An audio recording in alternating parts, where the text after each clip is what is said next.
Hi everyone. I just wanted to pop on quickly and do a thank you to everyone who responded to my post about Asha's passing.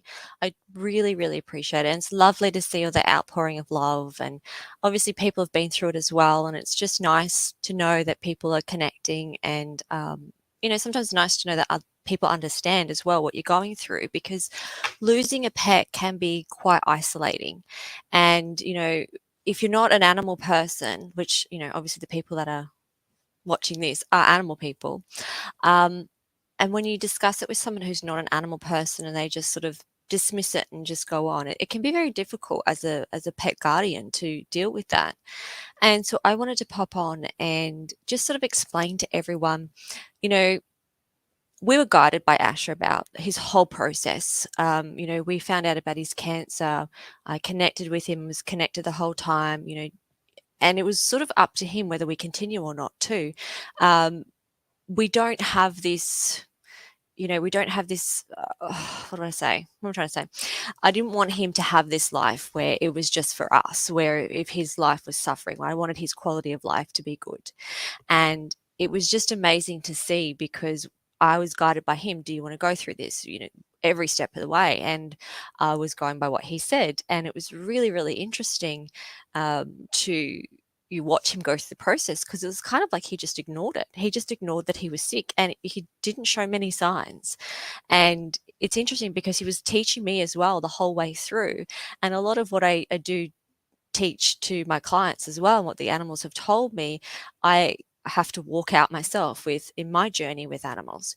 And Asha was a really pivotal moment in my, journey because I know and I've been through similar situations, but he sort of showed me from different angles around, having a dog with a serious disease like cancer. But I wanted to pop on and explain to you the signs. I don't want to make this too long because, if it's too long, I get bored as if I'm watching something. But I wanted to explain to you the signs. So Asher was great. We did what he needed to do. He just got up and he just kept going. He was just that type of dog and that personality. About a week before he had to be put to sleep, I had his dad, who crossed into the spirit world 8 years ago, come to me, and he had my dog who'd passed to the spirit world probably 6 years ago. And we kind of had this deal like when he passed on, I'd look after his dog. And then, when my dog went to spirit, I asked him to look after my dog. So we were sort of swapping. He looked after my dog in spirit, I was looking after his dog in this realm. And it was kind of cool. And it was interesting when I saw them both come close to me the week before Asha had to be put to sleep. I even said to my husband, "This is not a good sign. They're coming close." And the other thing I kept seeing was one of the books I have. I actually forgot I had it. It was in my laptop case, and it was written by August Goforth about grief. And it just kept popping up, and I just see it randomly. And although there's no coincidences in spirit, and there's no random, meetings or chances of seeing things, it just was there. And so I saw these two in spirit, Jean and Obi, my dog, and Jean, Ash's dad, original dad. And this book, and it just kept, and how but your left brain tries to push it aside because you don't want to believe it. Because even though I do this work, I'm still a human and I still am and have pets and I love them and I still don't want to have to go through the process, but you still have to understand that this can sometimes happen in their life. So I was seeing all that beforehand. And then just before, like the few days before we had to put Asher to sleep, he did not want to be alone. And the 24 hours that before we made the decision, that was guided by him. He was not alone. He had someone with him the whole time. And it was to the point where I'd walk away to go do something in the kitchen and I would hear, "Don't leave me." So we always had someone, and we're lucky not lucky again, because there's no sort of luck. It was set up, I believe, by Gene, his dad, to happen on this weekend because it just happened to be that we were all home. There was three of us rotating with Asha. He was never alone. And closer to his passing, I said to him, "Why don't you want to be alone?" Like a lot of dogs with instinct, when they go to pass, you'll see that they'll try and hide and go and pass by themselves. He didn't want to be alone.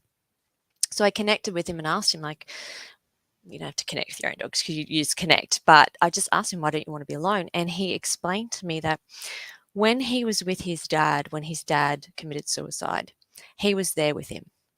And he felt panic because he couldn't help his dad. And he didn't want the last few hours of his life to be panic and alone because there was no one to help. And he had that actual panic. And I know that he would nudge his legs, and it just felt like to me that with Ash, he just had to have that security of someone with him, because when he saw his dad go through it, it was horrible, and he felt his pain, and he couldn't do anything, and he felt helpless, and he didn't want that in his passing. And it made complete sense to me when he explained it to me. And so when we made the call and we put him in his favorite spot so he could see the mountains, we did everything that he wanted, because I just wanted to know what he wanted. So we did what he wanted. And when we got him to that spot, he calmed down for the first time in a couple of days. You could tell that he was at peace with what was happening. And when the vet turned up, which he knew the vet, she's a lovely vet that would give him his chemo through his treatment. And he wasn't scared. He wasn't scared. He allowed her to put the needle in. He actually even put his head down. And normally this dog is all over, just happy and excited, and just didn't acknowledge that he had cancer. But he put his head down and he allowed it to happen. And it was just so peaceful and so calm. And it was good that we were all there to transition that period with him. So it was good to get that connection before. I knew they were coming, and I could feel them coming closer. The closer Asha was getting to Spirit, the closer Jean and Obi were coming to me, and I just knew. And then after, it was, because I'm not sure if anyone most people have put a pet to sleep, and after, when they are sick, and after they do fall asleep, go to put to sleep, there is a sense of relief, because they're out of pain, and when it's the right time, because they're sending you the messages that it's the right time, because beyond your own pain that it's right. And when they do pass, you have that sense of relief for them. Not for you, we tend to fall apart because we're left behind, but for them, it's a sense of peace. And then, Asher was such a strong-willed dog, and he gave us signs straight away after. It was just so him. And I have had other animals pass, and you don't get signs for a while, but with him, it was kind of like he knew the process. We were accepting of the process, and we'd say to him every day with you is a blessing, because we truly felt that. And so he knew that we were strong enough to handle the signs at the time. So I've written down a few of the signs that I've experienced. My husband's experienced something different as well. So I have a connection room, a reading room. So anyone that I connect with your animal, you'll probably, if you have a video connection with me, you'll see me in my reading room. I got his feeling, because I can feel Spirit behind me, and I could feel his dad and him together. And so that gave me great comfort. I knew, but I could feel it. And when you feel it and you experience it, you just know within your soul. And so I felt them come close to me. And then, the human brain with me would go, why did he have to have cancer? Why did I have to put him to sleep? I didn't want to do that. And the answers came straight back. That was his path to have this journey. And there was nothing I could have done with that, whether he was with us or whether his dad hadn't committed suicide and he was with his dad. And then what his dad said to me about the whole situation, and,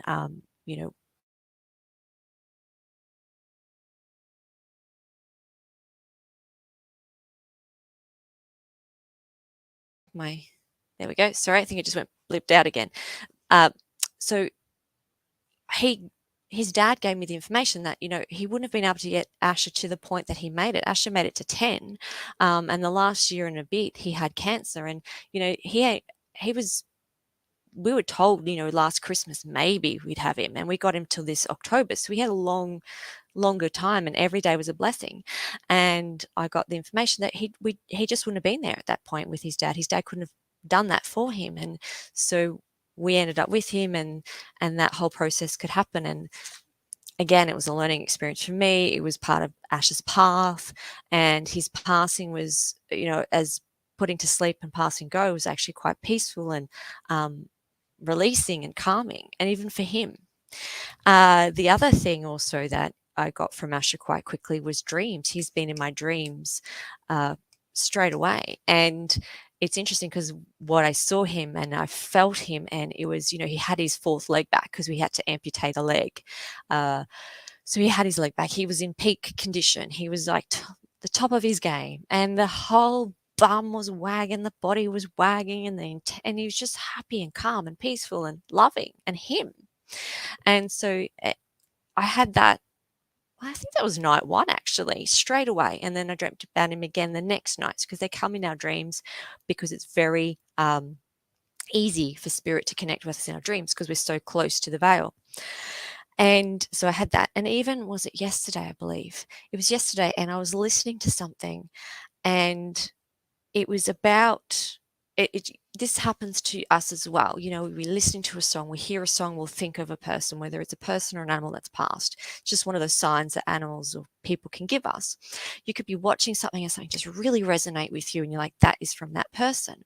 And what I got from Asha was, I didn't realize it until I heard it, and it was someone said something. It was even in a reading that I was watching online, and it was, you never acknowledged, like, you didn't acknowledge that he was sick. It was like you just kept going and you made him enjoy life. You didn't harp, you didn't sorry, I'm paraphrasing, but the gist of it was, you didn't focus on him being sick, you focused on him living. And it just fell into place, and like, that's exactly what we did for Asha. And I know that was a message from him. So every day since he's passed, he's actually given me a message. My husband has seen him in the corner of his eye, and that is something that they do because you're not focused on it, and it's easy for them to drop in there. We have other dogs, and one is mourning quite a lot and is sleeping on his bed quite a lot, and we're going to allow her to mourn and help her through the transition. But I just wanted to pop on and explain to people that you may get these signs before, during, and after, and to look out for them, because it really brings comfort and peace, and knowing that they're okay. And as hard as it has been to go through this journey with him, it's not the end. Death is just merely a temporary separation, and I'll see him again. I feel him already, and you guys can do the same too with your pets if you're in the same situation. Anyway, I'll end it here because I didn't want this to be very long, and it's carried on for, not carried on, but it's been quite long. But yeah, I hope this has helped someone, and thank you again for everyone for commenting and liking, and for sending your love on the post. I really, really appreciate it. So I hope you all have a fabulous day. Bye.